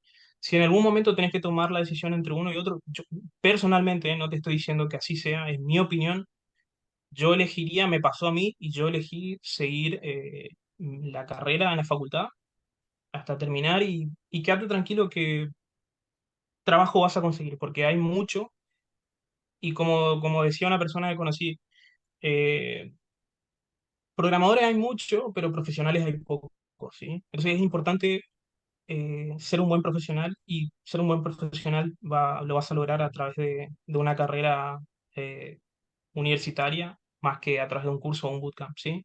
Espero haberte respondido, perdón si no lo hice. Aquí hay una pregunta a través del chat que que hace otro alumno y dice, ¿cómo se encuentra actualmente la demanda laboral de personas con conocimientos en redes de datos, cableado, servidores? Bien, este, yo, a ver, no puedo dar, tengo muchos colegas, ¿sí? Que hacen eso, no me dedico principalmente al tema, pero les puedo decir que mucha gente se quiere ir para el lado de desarrollo, justamente por esto que mencionamos antes, que te venden el videíto de que, oh, cobran dólares, ah, la revivís, Scooby, ¿sí? Y mucha gente se va para ese lado y muchos profesionales no apuntan al camino de lo que es infraestructura. Infraestructura está muy bueno y desde mi punto de vista hay muy pocos profesionales hoy en día que cubren eso. ¿Qué quiere decir? Que hay bastante demanda también de eso, ¿sí? Así que yo lo veo bien, al sector de infraestructura lo veo con muchas posibilidades, más allá que estén de moda el tema de la programación, así como que lo venden como una locura. eh, Hay muchos profesionales que no dan abasto en lo que es infraestructura, así que es una buena opción, siempre.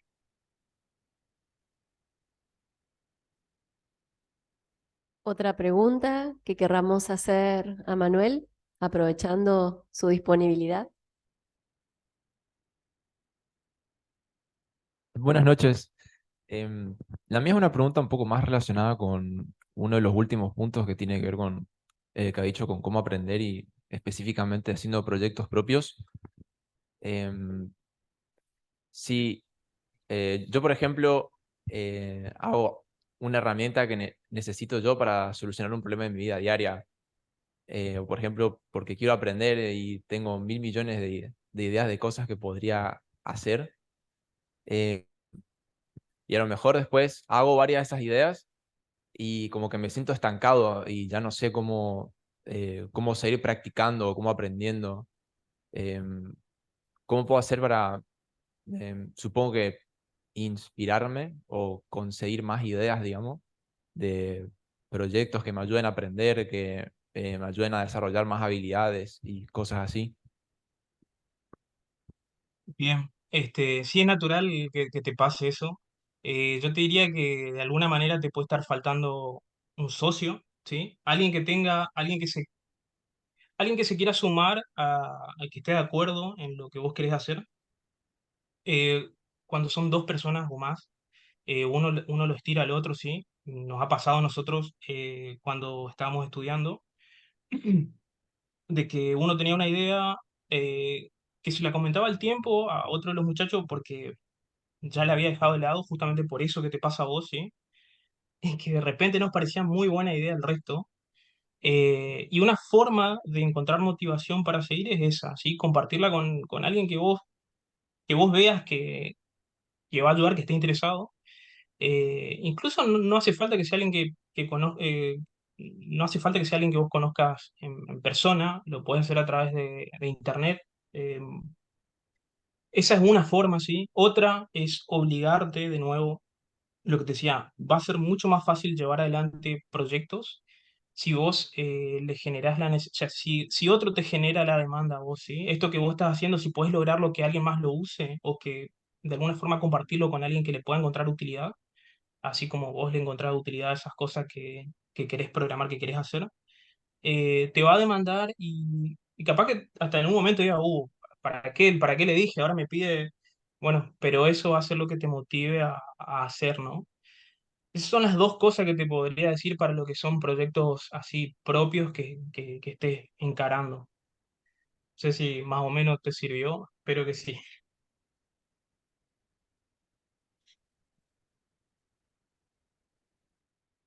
Sí, muchas gracias. Bueno, genial. Bueno, podemos finalizar con una pregunta más, si están interesados.